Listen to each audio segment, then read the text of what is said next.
بسم اللہ الرحمن الرحیم باب نوم المرأة فی المسجد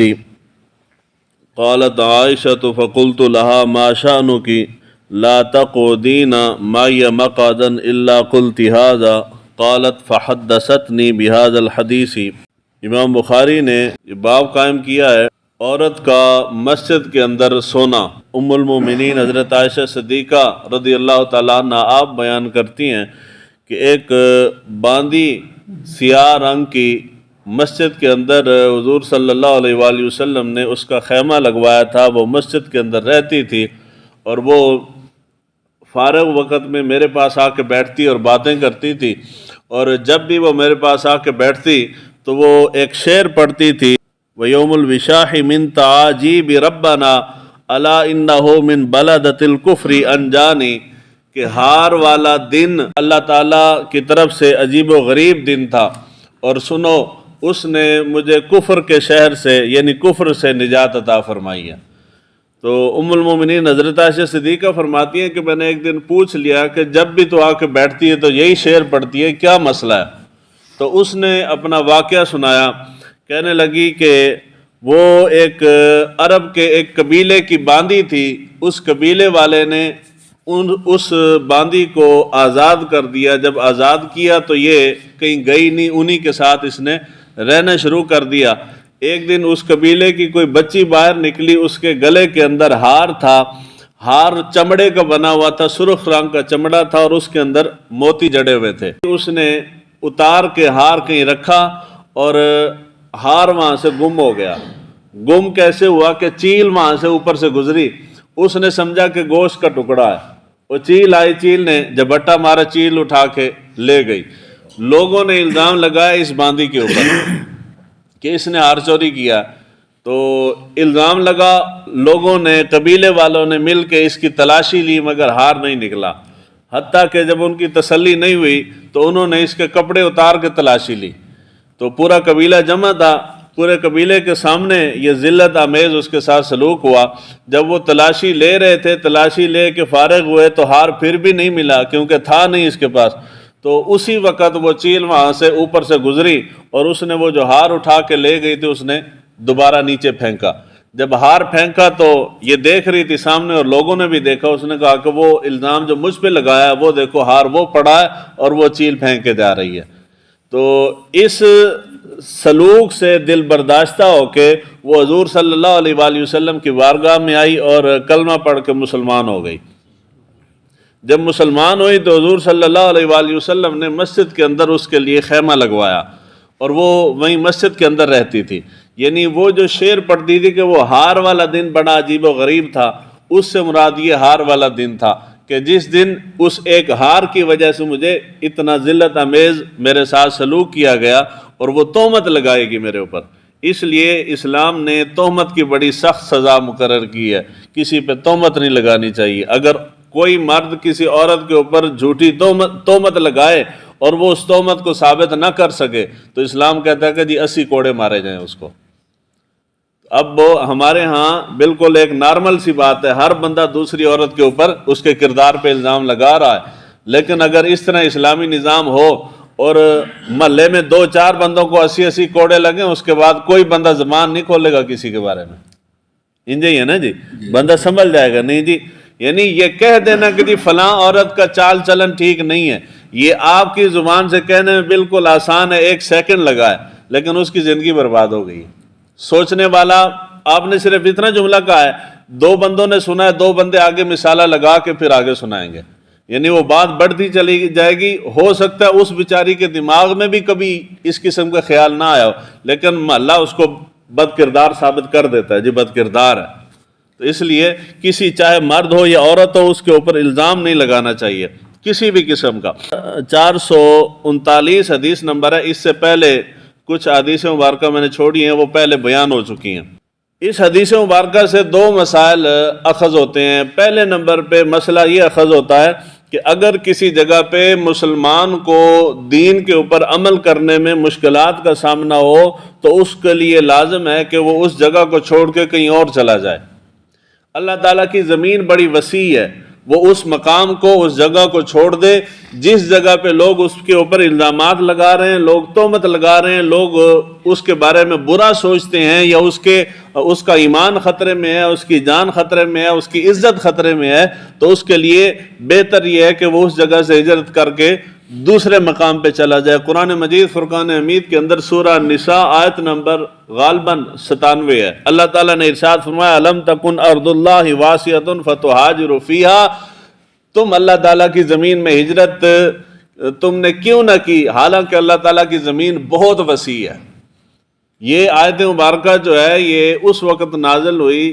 مکہ کے جو مسلمان لوگ تھے ان کے متعلق نازل ہوئی، کہ جس وقت حضور صلی اللہ علیہ وآلہ وسلم نے ہجرت فرمائی تھی، ہجرت فرمانے کے بعد ہر مسلمان پہ لازم تھا کہ وہ جہاں بھی جس علاقے، شہر، قبیلے، ملک میں رہتا ہے، اگر اس نے اسلام قبول کر لیا ہے تو وہ ہجرت کر کے حضور کے پاس آ جائے۔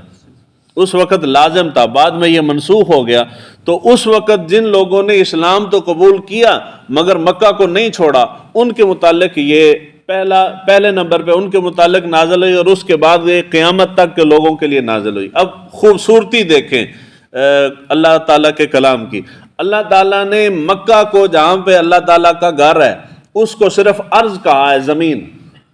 اس آیت مبارکہ میں کیا کہا ہے؟ صرف زمین کہا ہے۔ اور جہاں حضور نبی اکرم صلی اللہ علیہ وآلہ وسلم ہجرت فرما کے تشریف لے کے گئے ہیں، یعنی اللہ کے حبیب جہاں پہ موجود ہیں، اللہ تعالیٰ نے اس کو صرف ارض نہیں کہا، فرمایا ارض اللہ، اللہ تعالیٰ کی زمین ہے وہ۔ یعنی پہلے ارض سے مراد مکہ ہے، اور دوسرے جب فرمایا الم تکن ارض اللہ سے مراد مدینہ منورہ ہے۔ اب جہاں پہ حضور تشریف فرمایا، اللہ تعالیٰ اس کو اپنی زمین کہہ رہا ہے، یعنی یہ خوبصورتی ہے۔ تو جہاں پہ دین کے اوپر عمل کرنا، جس زمین یا خطے، علاقے، محلے میں، ملک میں دین کے اوپر عمل کرنا مشکل ہو، اس کی بنسبت وہ زمین کا خطہ جہاں پہ دین پہ عمل کرنا آسان ہو، وہ زیادہ فضیلت اور مقام اور مرتبے والی زمین ہے اس آیت مبارکہ کے تحت۔ تو اس لیے کسی بھی جگہ پہ اگر انسان کی عزت، ایمان یا جان یا مال محفوظ نہ ہو تو اس کے لیے ضروری ہے کہ وہ اس کو چھوڑ کے دوسرے خطے میں ہجرت کر جائے، وہاں چلا جائے۔ مگر ہم پہلے زمانے میں لوگ دین کے لیے ہجرت کرتے تھے، جس طرح امام بخاری نے ہجرتیں کی ہیں، یہ تفصیل سے ان کے حالات کے اندر بیان ہو چکا ہے۔ بہت مرتبہ ہجرت کی تھی، آخر تنگ آ کے جب ان کے اپنے علاقے والوں نے، ان کے اپنے شہر والوں نے، یہ جن کی کتاب ہم پڑھ رہے ہیں امام بخاری، ان کی بات کر رہا ہوں، انہوں نے ان کو نکالا الزامات لگا کے، تو تب وہ جب شہر سے باہر نکلے تو امام بخاری نے کھڑے ہو کے دعا کی تھی، باری تعالیٰ اب میں ہجرت کر کر کے تھک گیا ہوں، اب مجھے اپنے پاس واپس بلا لیں۔ تو اس کے بعد اللہ تعالیٰ نے ان کے اوپر بیماری آئی اور وہ اس دنیا سے وصال فرما گئے۔ یعنی اتنی عظیم ہستیوں کو بھی لوگوں نے نہیں چھوڑا۔ لوگوں کا کام ہے جی زبان بس لمبی ہے، وہ کہتے رہنا کہ جی فلاں بھی نہیں ٹھیک تھے، فلاں بھی نہیں ٹھیک تھے، فلاں نے بھی ہے مسئلہ ہے، بس ہم نے اپنے آپ کو نہیں دیکھنا کہ جی ہم کیسے ہیں۔ تو اس لیے الزام کسی پہ نہیں لگانا چاہیے۔ اگر کوئی جگہ اس طرح کی ہو تو ہجرت اگر کرنی ہے تو وہ مال کے لیے نہ ہو، ہجرت اللہ اور اس کے رسول کے لیے اور دین کے لیے ہو۔ دوسرا مسئلہ عورت کا، جس طرح مرد کو مسجد کے اندر آنے کی اجازت ہے اور رہنے کی اجازت ہے، اسی طرح عورت کو بھی اجازت ہے۔ یہ مسئلہ ذرا روٹین سے ہٹ کے ہے، سمجھنے والا ہے، جلدی دماغ قبول نہیں کرے گا۔ حضور صلی اللہ علیہ وآلہ وسلم کے زمانے مبارک میں جس طرح مرد نماز پڑھنے آتے ہیں، عورتیں بھی نماز پڑھنے آتی تھی۔ ہم نے کیا کیا ہے کہ ہم نے عورتوں کے لیے مسجد کا دروازہ بند کیا ہے کہ جی فتنے کا اندیشہ ہے، اس عورت کو ہم نے مسجد میں نہیں آنے دیا، وہ عورت درباروں پہ نکل گئی ہے، وہ درباروں کا سارا دھندا عورتوں کے سر پہ چل رہا ہے۔ انجی انہیں جی گل جتنے تعویذ شویز دھاگے دینے والے عامل شامل بیٹھے ہیں، اگر عورتیں ان کے پاس نہ جائیں تو ان کا دھندا بند ہو جائے گا۔ اب مرد جس نے صبح سے لے کے شام تک سخت سردی میں 1000 روپیہ کمایا ہے، سخت گرمی میں خون پسینہ بہا کے 1000 روپیہ کمایا ہے، وہ ایک تعویذ پہ جا کے 10,000 روپیہ نہیں دیتا۔ عورت کو ملا فری میں، وہ محنت کر کے نہیں کما کے لائی، تو عامل کہتا ہے کہ جی ایک تعویذ لکھوں گا، اس کے اوپر یہ خرچہ آتا ہے 10 روپیہ، اس کا ہدیہ لگے گا، وہ 10,000 روپیہ ہدیہ لگے گا، 50,000 لگے گا، عورت نے 5,000 اضافی دے دینا، جی لو جی، یہ عورت دے رہی ہے، اور عورت کی ہی وجہ سے یہ خرابیاں آ رہی ہیں۔ اگر عورت کو مسجد میں آنے دیا جاتا، عورت دین، مرد کی طرح عورت بھی دین سیکھتی، تو یہ حال جہالت کا یہ حال نہ ہوتا اور ہماری نسلوں کے اندر بھی جہالت یہاں تک نہ جاتی۔ دو جگہوں پہ صرف عورت ہے، بازار میں جائیں مرد تھوڑے ہیں عورت زیادہ ہے، درباروں پہ چلے جائیں تو صرف عورت نظر آئے گی مرد تھوڑے ہیں۔ اگر اسی عورت کو یعنی مسجد میں آئے تو ہنگامہ کھڑا ہو جائے جی فتنے کا اندیشہ ہے، تو وہی عورت تمہاری پورا شہر پھر کے آ جاتی ہے تو فتنے کا اندیشہ نہیں ہے۔ وہی عورت دربار پہ چلی جاتی ہے تو فتنے کا اندیشہ نہیں ہے۔ وہی عورت دوسرے شہر میں جا کے ہاسٹل میں اکیلی رہ لیتی ہے تو فتنے کا اندیشہ نہیں ہے۔ اور اگر وہ اپنے ہی محلے میں اپنے بڑوں کی سرپرستی میں دین سیکھنے کے لیے آئے یا نماز پڑھنے کے لیے تو تب فتنے کا اندیشہ ہے جی، ہون نہیں پڑھن دینی جی، یہ ہماری ہے دو رنگی۔ تو یہ حدیث مبارکہ اس بات پہ دلالت کرتی ہے کہ اگر عورت کا کوئی اور ٹھکانہ نہ ہو، اس کی رہنے کی جگہ نہ ہو، تو عارضی طور پہ عورت کو مسجد کے اندر رہنا اس کے لیے جائز ہے۔ اگر رہنے کی جگہ مسجد کے اندر نہ ہو تو جس طرح خیمہ لگایا جاتا ہے رہنے کے لیے، اس طرح مسجد کے اندر اگر جگہ ہو تو اس کو خیمہ لگا کے دیا جا سکتا ہے، اس شرط پہ کہ مسجد کے اندر بھی اس کی عزت محفوظ ہو، یعنی انتظام ہو۔ مثال ہے میں کہہ رہا ہوں نا کہ جو عورت کو مسجد میں آنا چاہیے تو مراد ہے یہاں نہیں آ سکتی، یہاں عورت کا آنے کا انتظام ہی ہم نے نہیں کیا، یعنی ہم نے پتہ ہی کتاب سے ورقہ ہی پھاڑ دیا ہے۔ مساجد کے اندر پہلے زمانوں میں عرب کے اندر چلے جائیں تو عورت کے لیے الگ سے انتظام ہوتا ہے نماز پڑھنے کا، مگر ہمارے ہاں مساجد کے اندر ایسا کوئی انتظام ہم کرتے ہی نہیں ہیں، کیونکہ ہمارے دماغوں میں ڈال دیا کہ جو عورت کو باقی پوری کائنات میں جا سکتی ہے مسجد میں نہیں آ سکتی۔ حضور صلی اللہ علیہ وآلہ وسلم نے اس کو خیمہ لگا کے دیا اور وہ اکیلی عورت تھی اور مسجد کے اندر رہتی تھی۔ اس تو وڈی بھی کوئی دلیل ہوندی تو عورت کا مسجد کے اندر آنا بھی جائز ہے اور عورت کا مسجد کے اندر آ کے رہنا بھی جائز ہے اور عورت کا مسجد کے اندر آ کے سونا بھی جائز ہے، بشرطے کے لیے اس کے لیے انتظام ہو۔ تو پرانے وقتوں میں مساجد جو ہے یہ بہت سارے کاموں کے لیے استعمال ہوتی تھی، صرف نماز کے لیے استعمال نہیں ہوتی تھی۔ مساجد کے اندر مسافر خانے ہوتے تھے، جو مسافر رہنا چاہتے ہیں، رات ہو گئی ہے کہیں اور ٹھکانہ نہیں ملا تو ان کو رہنے کا بندوبست ہوتا تھا، مسجد کے اندر مہمان خانہ ہوتا تھا۔ میں نے اپنی زندگی کے اندر پہلی مرتبہ دیکھا، میں اگلے دن کشمیر گیا ہوں تو وہاں پہ ایک مسجد تھی اور وہاں انہوں نے ساتھ مسافر خانہ بھی بنایا ہوا تھا۔ اب دیکھیں نا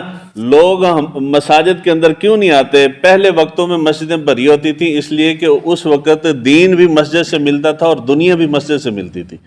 اب مل رہی ہے خالی دین مل رہا ہے اور خالی دین سے تو پیٹ نہیں نہ بھرتا،